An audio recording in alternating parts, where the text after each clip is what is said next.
Sugar, a food additive used to sweeten many drinks and confectionery items.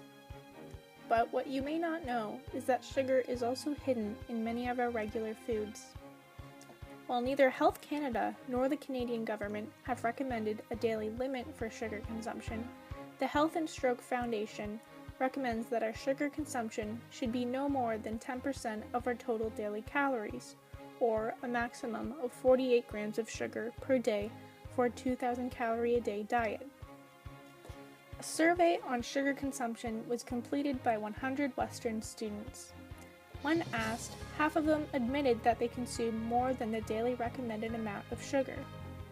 But how much sugar do we actually consume?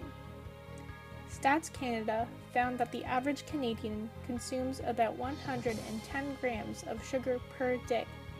That is more than 2 times the recommended amount. Right now, you're probably thinking, why does this matter? Why should we care how much sugar we consume? Well, overconsumption of sugar can have many negative effects on human health. One main concern is that sugar makes people gain weight. And while it is not the only thing that makes us gain weight, sugar is one of the main culprits as it has 16 calories in every teaspoon. When we ingest an excess amount of sugar, it is absorbed through our digestive organs and goes into our bloodstream, which then warns the pancreas that our blood sugar levels are high. The pancreas reacts by secreting insulin, which will send the sugar into certain body cells so that it can be used as energy. But if you don't use the excess energy, it will be stored in fat cells. This is what causes the body to accumulate more fat and gain weight. Sugar also makes us consume more food. After sugar is converted into fat, our blood sugar levels drop. This drop causes an increase in appetite, which makes us want to eat more food. And unfortunately, eating more food makes us intake more calories, which are again turns into excess energy and stored as more fat. Having a high sugar diet also affects our brain. When we take a bite of our sugary food, the sugar activates sweet taste receptors on our tongue. The receptors send a signal to our brain, which then activates our reward system. Eating too much sugar will overactivate our reward system, causing us to crave and eventually become addicted to sugar. Some other short-term effects of eating too much sugar include stomach pains and digestion problems, emotional highs and lows, as well as fatigue and difficulty concentrating. These short-term effects can have a negative impact on our everyday tasks. For students especially, it could impact their academic performance, sleep, and social habits. But what could have an even larger impact are the long-term effects. Consuming too much sugar could eventually lead to certain health conditions like obesity, diabetes, heart disease, or cancer. Now you may be wondering, why is this happening? Why are we consuming too much sugar? Most of us know that eating too much sugar is bad for our health, but we still do it anyways. One reason why Western students eat too much sugar is because the university promotes it. Western campus is full of fast food restaurants that sell products with high sugar contents. These restaurants are very convenient for students to go to during the day when they have a break from classes. It is not surprising that many students in the survey admitted to eating more than the recommended amount of sugar, because 80% of those students buy food and beverages on campus. The survey also found that students who lived in residences with a dining hall were more likely to consume sugary beverages and confectionery items compared to students living on residence without a dining hall. It is no secret that Western does not offer many healthy food or drink options. When asked, 64% of the surveyed students agreed on some level that it is hard to avoid food and drinks with high sugar contents on campus. Some campus food places make it seem like their products are healthy options, but usually their advertisements are misleading and the amount of sugar in some products can be quite shocking. For example, a foot-long sweet onion chicken teriyaki sub from Subway seems like a fairly healthy option. But if you look at the sugar content, there is 30 grams of sugar in this sub. And if you get cookies and a drink with the sub, the total sugar content of your meal would be about 119 grams. It's alarming to think that this much sugar can be consumed in just one meal. On Western campus, the main culprits for high sugar contents are sweetened beverages from places like Tim Hortons, Starbucks, and Booster Juice.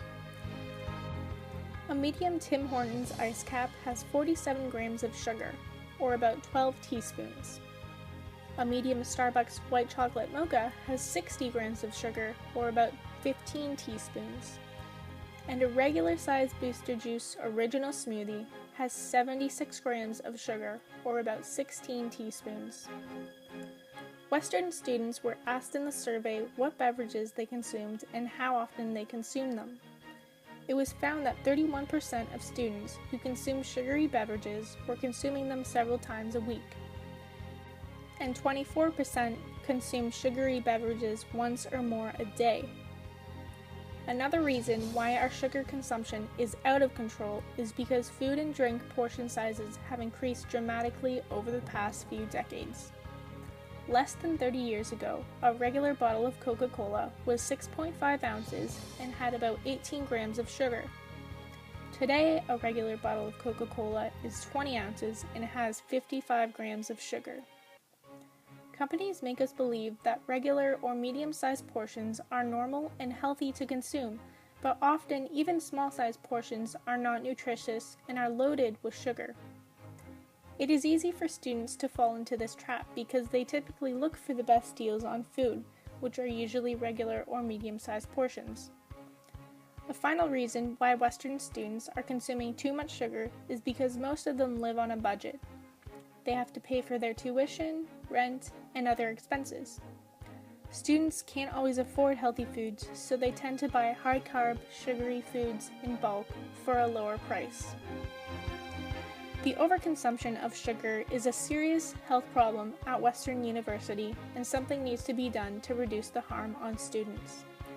One thing that Western is doing right now to promote healthy eating on campus is offering students fresh stamp cards. If students buy 9 fruits, salads, milks, or yogurts, they will get the 10th one free with this special card. Western also labels some of their food products with a green check mark to indicate that the product is a healthy food choice.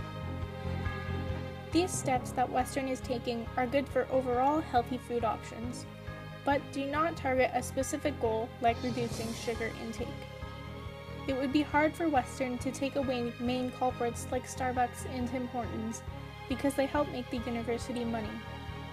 Many students would also be against the idea because the food from these restaurants is affordable and very convenient for them. An alternative solution could involve the university offering drink options with reduced sugar. An example brand of this is Izzy.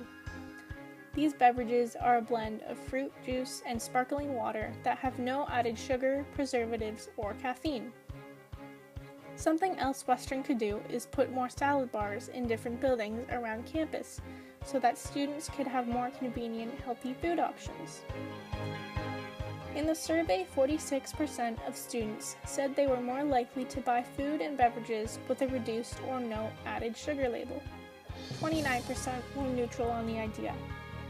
To encourage students to eat less sugar, Western could offer certain deals on food and drinks with reduced or no added sugar. A final thing that Western could do is put up posters around campus that encourage students to drink more water, read nutrition labels, and cook their meals at home. It is obvious that sugar consumption is not just a problem at Western. People all over the world are affected by it, and similar steps like the ones just mentioned can be put in place in certain institutions for them as well. Above all, we need to make more informed choices about what we put in our bodies. If we start thinking of sugar as a poison, then we may be more successful at reducing our sugar intake.